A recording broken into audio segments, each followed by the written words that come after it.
Halo, kembali berjumpa dengan saya, Saudara Rocky Pasaribu, seorang kapusin. Dan kita berada dalam obrolan santai seputar iman Katolik. Saya yakin dan percaya para saudara-saudari yang mendengarkan video ini pasti pernah melihat para suster, pastor, para frater. Tapi saya belum 100% yakin bahwa para saudara-saudari sudah mengetahui makna dan tujuan panggilan hidup kami. Mungkin ini masih misteri bagi para saudara-saudari sekalian, dan bagi saya juga ini masih misteri.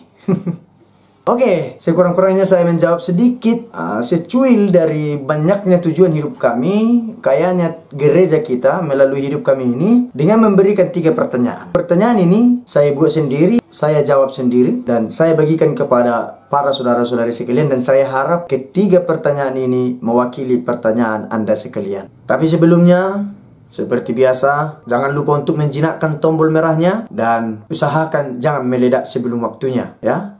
Mulai sekarang, 1, 2, 3, oke, tekan, selesai. Pertanyaan yang pertama, apakah tahan tidak menikah? Pertanyaan yang mudah tetapi sulit dijawab bagi saya. Ada di sini perasaan dilema. Ya, jika saya jawab tahan, kadang-kala nggak tahan juga, walaupun saya tidak salurkan. Kalau dijawab tidak tahan, pasti muncul pertanyaan lain. Mengapa bertahan di situ? Pilihan terbaik adalah jujur.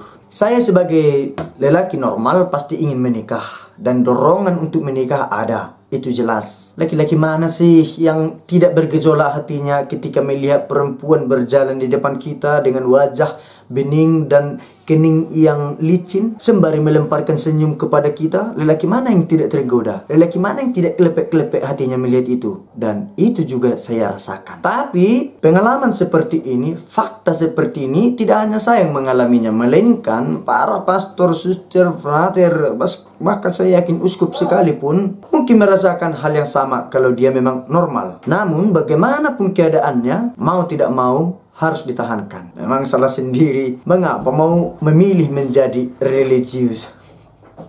Nah, itu seputar pertanyaan yang pertama. Apakah tahan tidak menikah? Ya, tahan atau tidak ditahankan.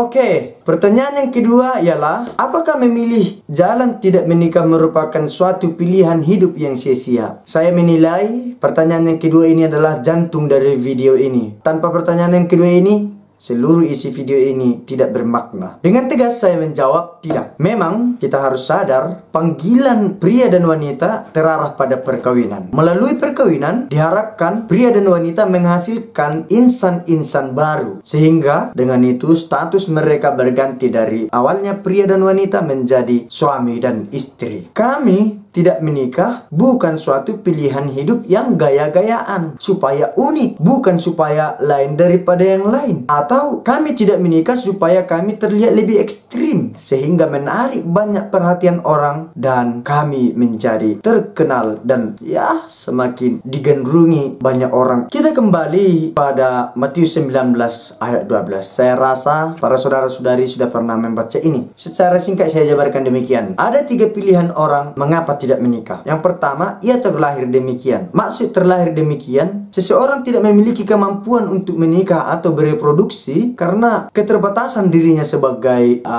pribadi. Misalnya, ia menyandang disabilitas, cacat mental, dan lain-lain. Dan itu tidak memungkinkan dia melakukan pernikahan atau perkawinan. Itu alasan yang pertama. Yang kedua, seseorang dengan sengaja membuat dirinya demikian. Dengan sengaja membuat dirinya demikian, maksudnya adalah ada unsur-unsur sengaja supaya ia tidak bereproduksi, dan ini merupakan suatu kesalahan besar. Misalnya, seorang pengawal dalam sistem kerajaan, seorang laki-laki selalu ditempatkan untuk mengawal perempuan kemanapun ia pergi. Ini contoh ya. Dalam hal ini ada kekhawatiran bahwa pengawal ini, laki-laki ini akan memacam-macami istri dari raja ini. Maka, untuk menghilangkan kekhawatiran itu, pengawal tersebut dikebiri. Dengan itu, kemampuannya untuk kawin tidak ada lagi. Opsi yang ketiga ini lebih mulia. Seseorang dipanggil untuk tidak menikah demi kerajaan Allah. Kami ada dalam poin ketiga ini. Kami normal, kami memiliki kemampuan untuk bereproduksi, dorongan untuk menikah ada, tapi kami menahan itu, kami bukan membuang, tapi membentengi itu dengan tujuan untuk kerajaan Allah di dunia ini. Jadi dengan ini saya katakan panggilan hidup kami ini tidak sia-sia. Panggilan hidup kami ini mulia dan memiliki tujuan yang jelas dan mulia. Jalan hidup tidak menikah demi kerajaan Allah seharusnya dihargai sebagai karunia rahmat yang sangat luhur. Dimaknai sebagai rahmat luhur karena dengan bebas dan merdeka membaktikan diri kepada Allah dalam karya-karya kerasulan. Melalui jalan tidak menikah, pelayanan diharapkan pelayanan para religius semakin totalitas, tidak terikat dengan keluarga dan menjadi pribadi yang independen dalam hidup. Dengan demikian, berkat cara hidup kami terlaksanalah kerajaan Allah di dunia. Para religius adalah pengaktualisasi panggilan Allah yang lebih mendalam. Hidup selibat adalah inti atau hakikat hidup bakti. Dengan kaul ini, orang membaktikan diri dengan total dan integral kepada Kristus. Dengan itu, hidup selibat harus dilihat sebagai keutamaan untuk tidak mengikat diri dan hidup ada cinta yang tertutup kepada orang tertentu saja seperti suami istri. Tetapi hendaknya para religius berusaha mengembangkan cinta lebih terbuka dan universal bagi Allah dan sesamanya. Makanya kalau Anda melihat ada para religius menjalin hubungan istimewa dengan orang tertentu saja, itu bukan hal yang normal. Itu suatu penyimpangan. Nah, pertanyaan yang ketiga, ketika jiwa jomblo para religius bergetar, bagaimanakah menyikapinya? Tidak bisa dipungkiri ada fase-fase tertentu membuat naluri kelaki-lakian, saya ambil contohnya saya ya, kelaki-lakianku muncul. Bagaimana menghadapi itu? Tidak mudah, karena saya harus melawan keinginan-keinginan dasariah saya. Apabila fase ini muncul, hal yang dibutuhkan ialah refleksi dan kematangan mental. Aku kembali merefleksikan, aku kembali mendalami, aku kembali mengingat makna panggilanku sebagai insan yang tidak menikah demi kerajaan Allah. Seraya dengan itu, aku membutuhkan kematangan mental agar tidak membuat keputusan yang hanya lahir dari ketergesa-gesaan. Bisa jadi, dan fakta memang ada, ketika dorongan menikah ada,